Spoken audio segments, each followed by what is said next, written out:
เอ้ยสิหลายอายุหลายมาแล้วก็มีนัดกับคุณหมอเนาะวันนี้เฮาเสร็จมาแล้วเฮาก็เลยสิมาอัดคลิปสู่พี่สู่น้องได้ฟังได้เบิ่งกันเฮามาเบิ่งโมเมนต์อีกฝั่งนึงมาดูมุมมองอีกฝั่งนึงของแม่จอยที่หลังจากไปพบอีหลาน้อยที่ดาลาวเนาะแม่จอยมีความรู้สึกจังใดหลังจากที่ได้ไปพบกับอีหลาที่ดาลาวไปฟังพร้อมๆกันเลยค่ะความประทับใจที่ว่าได้ไปพ่อกับนักห้องในดวงใจว่าสั้นต่อไปเนาะนักห้องในดวงใจก็คืออันที่ดาลาวศรีวิไลเนาะเป็นนักห้องที่ว่าแขวนหักแพงเป็นพิเศษว่าสั้นต่อไปหักคือลูกสาวนี่แหละเพราะว่าหันเรามีหลายอย่างที่ว่าคล้ายๆกันกับชีวิตของข่อยว่าสั้นเถอะตั้งแต่ตอนยังน้อยนะก็เลยว่าหักแพงเพื่อนถึกสตากับเพื่อนแต่ก่อนกับบ่เคยพ่อบ่เคยเห็นเพื่อนเนาะมีแต่ได้ยินเพื่อน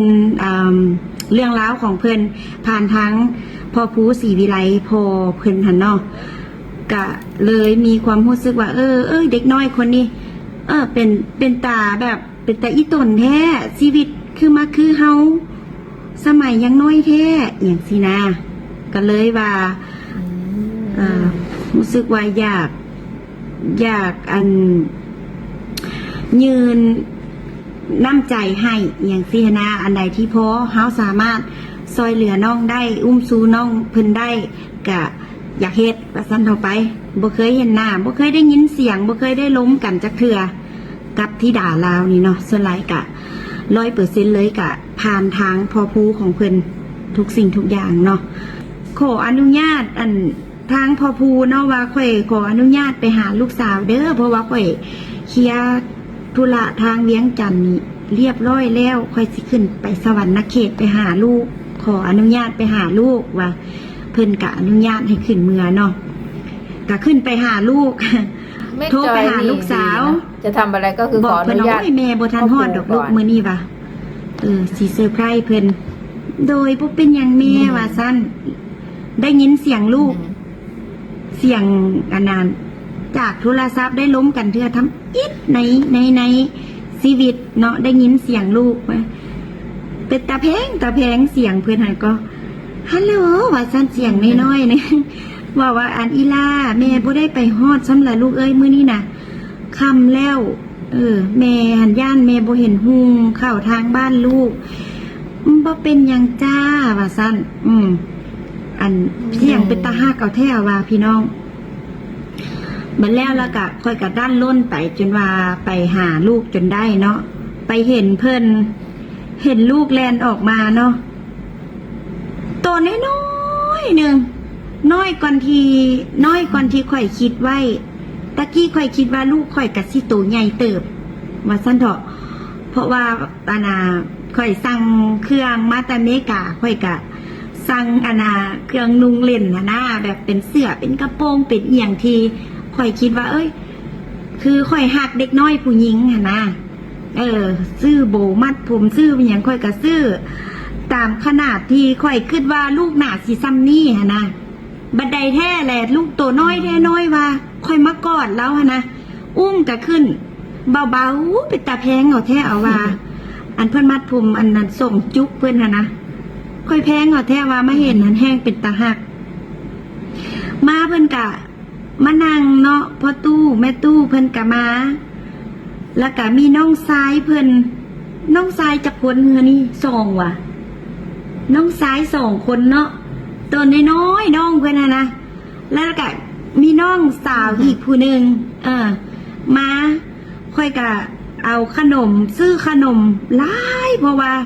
เห็นในคลิปแต่ละเทือเห็นลูกมักกินขนมแน่แล้วก็เห็นลูกมักเวลาเพิ่นได้ขนมก้นบาทนะจากครูบาบ่หรือว่าหลวงพ่อเหี่ยงเอาให้เวลาเพิ่นไปห้องเพลงเหี่ยงนะเพิ่นเอาไปต้อนหมู่ต้อนครูแถวนั้นค่อยกะเห็นลูกมักเฮ็ดแบบนั้นเนาะก็เลยว่าซื้อไปหลายเติบเพื่อที่ว่าเพิ่นสิเอาไปแจกหมู่แจกครูเพิ่นแน่ว่าซั่นเถาะบัดนี้มาเว้าถึงที่ด่าลาวเนาะที่ด่าลาวนะ ค่อยบ่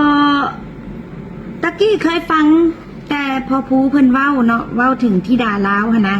เฮากับฟังผ่านไปเนาะก็รู้สึกว่าฮักในความเป็นเด็กน้อยเป็นเด็กน้อยคำฮู้ของเราจากความเว้าของพอภูเนาะเพราะว่าเฮายังบ่เคยเห็นลูกหั่นนะแต่ว่าบาดไม่เห็นลูกโตจริงหั่นนะอุที่พอภูเว้านี่ยังบ่ทอความที่ว่าความฮู้จักความของเราหั่นนะที่พอภูเว้าหั่นนะสำหรับข่อยเนาะมาพ่อลูกนะพอภูเว้ามาบ่ได้ครึ่งหนึ่งของความเป็นตาหักของความฮู้ความของความแบบเป็นเด็กน้อยแบบฮู้จักความเอาแท้เอาว่าเราแบบ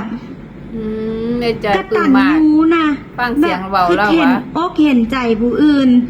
เราหักน้องเราหักอันปูหักพ่อตู้แม่ตู้ซะค่อยว่าภาษาลาวเนาะหักพ่อตู้แม่ตู้หักแม่เราสินะอันก็สิฮู้ว่าหักหั่นน่ะค่อยเบิ่งเนาะตามเราเนาะอันค่อยซื้อข้าวจีบ่ข้าวจีปาเต้บ่อีหยังไปให้เนาะไปหั่นน่ะอีล่าเอาลูกอันนี้ให้น้องหั่นน่ะเราหั่นน่ะที่ให้น้องเราหั่นน่ะมาหับเอาก่อนแล้วลูกหั่นน่ะมานั่งเบิ่งหน้าค่อย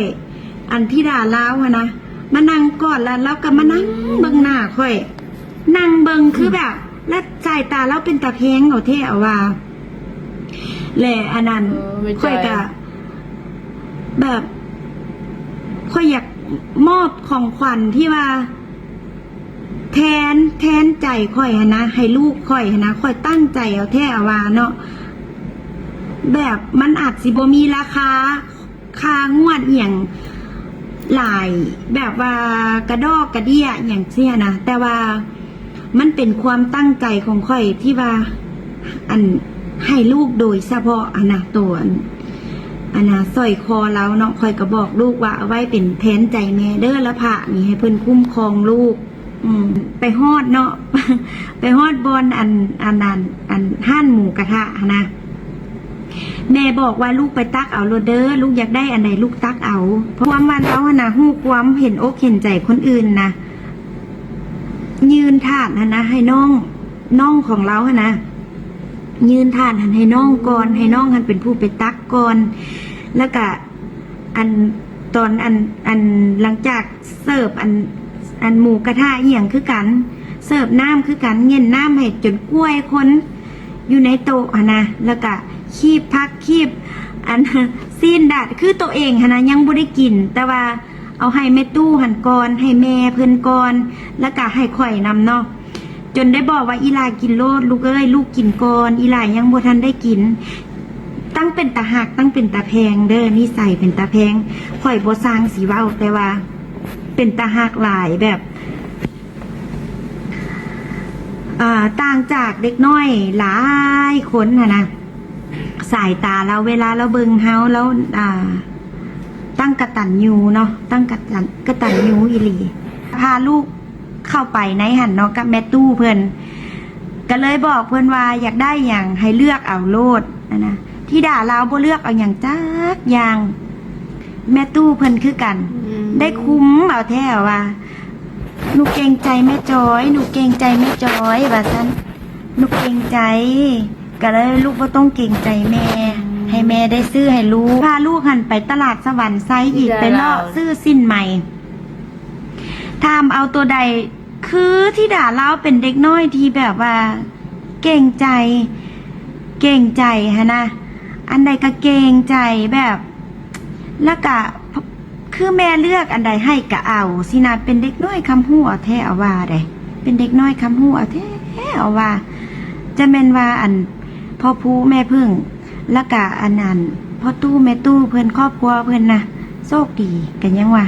ได้ลูกได้หลานคำฮู้คำแพงกระดอกกระเดี้ยแล้วค่อยก็มีบุญหลายที่ว่าได้มาฮู้จัก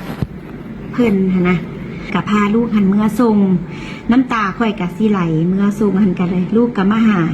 ก็ค่อยใจบ่ฮู้ว่ามื้อใดสิได้พ่อลูกหันอีกเนาะอันสำหรับค่อยนี่ฮันเด้อค่อยบ่ฮู้ว่า คนอื่นทางนอกหันสิเบิงข่อยมาในแบบรูปแบบใดเนาะว่าเข้ามาหาที่ด่าลาวอะนะ